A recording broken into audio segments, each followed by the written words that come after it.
Good morning students, Sairam. Welcome back to the computer session. In this session, we will continue the computer language, that is part 3. In the last session, we have learned what is high level language and fourth generation language and AI, that is artificial intelligence. So, what is high level language? The high level language is a user friendly, right, and the machine independent. The common man can understand the program, and it can be written in one machine, can be used another machine. So, no need to write again and again. What are the example of high level language? COBOL, Fortran, C, C++, right, C#.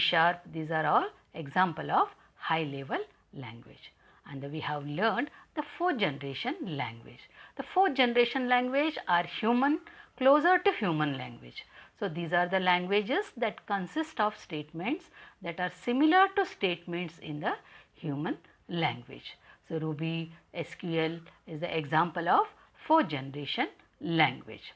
Because of user friendly, many people were interested in learning which one, that is a fourth generation language, right.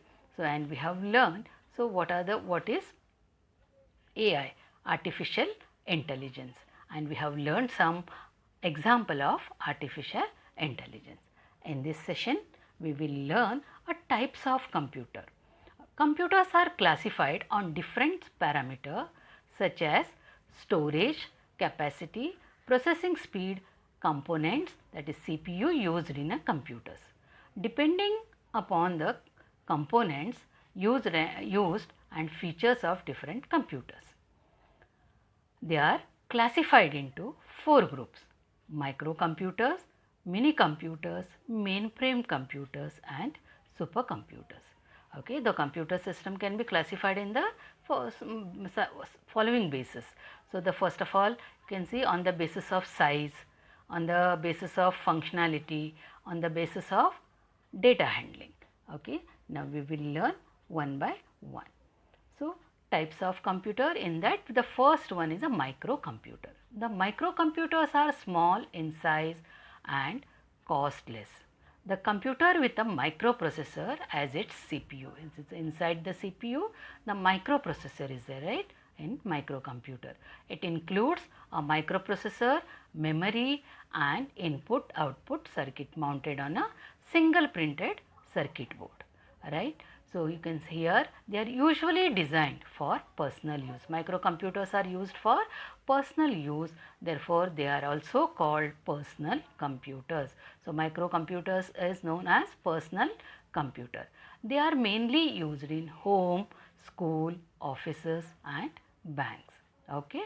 So, IBM PC, these are the, okay, these computers are given different name according to their usage. So, desktop, laptop, handheld, these are all, or tablet, smartwatches, these are all microcomputers. Now, second, mini computers. Okay. So, the mini computers, these computers are came into the market in mid 1960s, okay, and were sold at much cheaper price than the mainframe. Okay. They were actually designed for control, instrumentation, human interactions and communication, switching as distant from calculation and record keeping. Okay, because the size is the computers are bigger in size than that of microcomputers. They have a higher processing speed and are costlier than microcomputers. That means you can store a large amount of data in mini computers. Several users can use it at the same time. Okay, you can use here multi-use system, this is right. So, they are using the banks, because in the banks they can store a large amount of data, and universities and big organization. So, for example, PDP 8, VAX, these are the example of mini computer. Now, the next one, mainframe computer. So, mainframe computers are usually used by big organizations for bulk data processing, such as statistics, census data processing, transaction processing are widely used as the servers, as this system has a higher processing capabilities as compared to other classes of computers. Okay, so these computers are very powerful, so that you can store a huge bulk data this is using for bulk data processing, and because the size is also big and the memory has a high speed. Okay, they were designed to tackle huge amount of data. The more than 100 users can be mainframe computers simultaneously. See, this mainframe computers can more than 100 users can use simultaneously. Okay, and here you can use a network also. So mainframe computers are very expensive and can be used a large business organization, universities, banks, scientific laboratories, airline, railway tickets reservation, stock exchange, because these are the here and the railway reservation, stock exchange, there is a huge amount, huge data has to be stored, right. Next one, supercomputer. So what is supercomputer? The supercomputer actually play an important role in the field of computation. Okay, it is a powerful computers with a huge processing speed.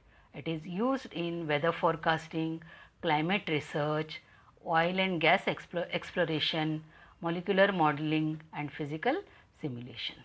Okay, what are the example of supercomputers? Cray 1, Cray 2, Param, ATA, A10, Sunway, these are all example of supercomputers. Okay, let us see now fact file. Locator identifier separation protocol, that is known as LISP, was the first computer language for writing AI, that is artificial intelligence programs. Okay, so last class we have learned what is AI, right. The first computer AI language is LISP, that is locator identifier separation protocol, was the first computer language for writing artificial intelligence program. It was created by John McCarthy, right. And the first interactive computer game was which one? Space War. So, in this chapter we have completed.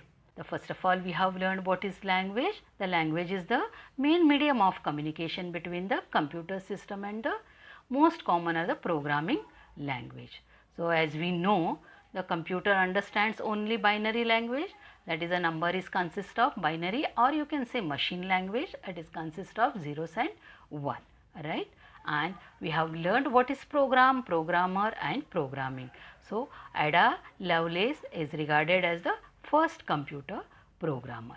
So, computer language can be classified into 4, that is machine language, assembly language, high level language and 4th generation language. So, because of machine dependency and execution code speed that was low, execution speed was low.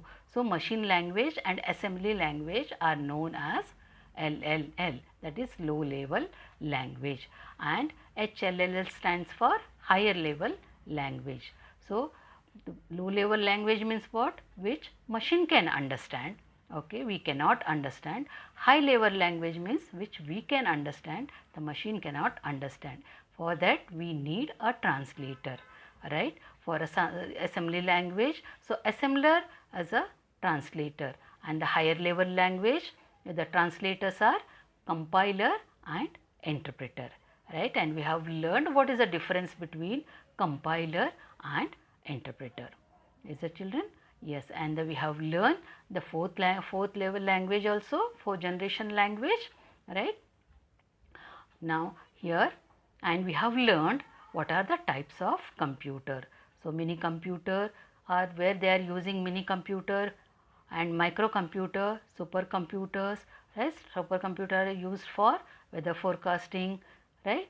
So, we will stop this session. Sai Ram.